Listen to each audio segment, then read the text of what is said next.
L'école polytechnique de Thiès et le groupe Ideal SA, société de services en informatique et télécommunications établie à Dakar, ont organisé le vendredi 2 mai 2014 une conférence intitulée L'apport de l'IT à l'émergence d'un pays. Quelle stratégie pour le Sénégal? La conférence est organisée dans le cadre de la commémoration du partenariat entre les deux structures. Le professeur Mary Teuw Niane, ministre de l'Enseignement supérieur et de la Recherche, a rehaussé de sa présence la conférence. Des professionnels de l'IT et universitaires ont été invités à échanger sur l'importance de l'IT pour accélérer l'émergence économique du Sénégal. Nous pouvons en citer entre autres M. Youssouf Sakho, ancien ministre des Transports et ancien DG de l'ARMP, M. Olivier Sagna, directeur des études, des politiques et de la coopération à la Direction générale de l'enseignement supérieur.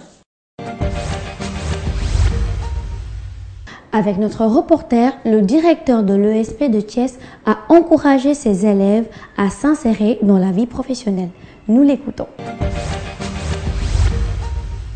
La journée d'aujourd'hui entre dans le cadre en réalité du développement de l'école polytechnique de Thiès, qui est résolument tournée vers la diversification de ces filières de formation.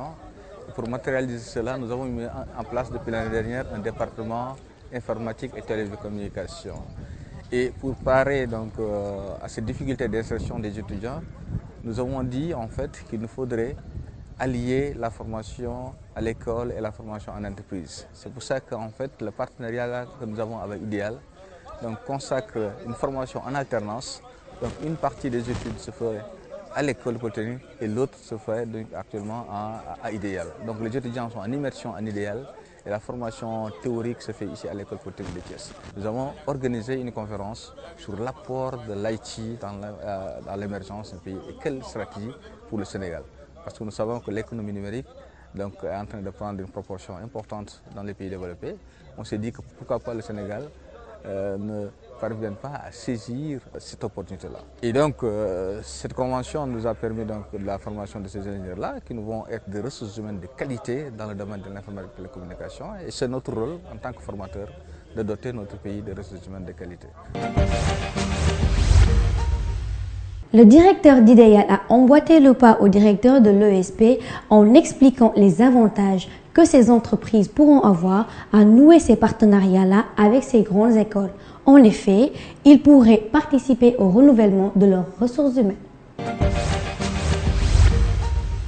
La journée, c'est la commémoration de la date anniversaire de la convention entre le groupe Ideal SA et l'école polytechnique de Thiès. Donc, je rappelle que cette convention consiste à la formation de 45 ingénieurs sur 5 ans avec des promotions de 15 futurs ingénieurs, donc 3 promotions de 15 qui sont formés entre la 3e et 5e année d'école. Ils passent la moitié du temps à l'école, l'autre moitié du temps chez le groupe Ideal. Pour cela, ils sont rémunérés 65 000 francs par mois et au bout de 3 ans, on les embauche et ils doivent nous servir au moins 5 ans. Donc, on a voulu commémorer la date anniversaire de ce partenariat parce que c'est un partenariat de nouveau genre au Sénégal. Et on a eu l'honneur d'avoir le ministre Mary Teuw pour présider la cérémonie. On a discuté autour d'un sujet qui est l'apport de l'IT à l'émergence d'un pays, quelle stratégie pour le Sénégal. On peut considérer qu'il y a eu 3 grandes révolutions dans le monde. Ça a été le feu, l'écriture et on peut dire l'Internet. Et on est en plein dedans. Et à chaque fois, ça a amené des bouleversements. Et aujourd'hui, on est là, Africains, pays sous-développés, avec la possibilité de rattraper certains pays. On n'a pas de matière première et comme l'a expliqué M. Sidi Diop, c'est une réelle chance, une réelle opportunité à condition qu'on ait les moyens, les machines, mais aussi qu'on ait les hommes. Donc d'où l'importance de bien les former et que ces gens-là puissent répondre aux besoins de ce pays. Notre choix de former des étudiants et de les embaucher est un choix éclairé. Que normalement, en 2017, 2016, 2017, on devrait être un groupe d'une centaine de personnes avec 80% d'ingénieurs et je pense qu'on aura un impact dans le fonctionnement du pays et surtout quelque chose de concret qui est sur l'emploi des jeunes.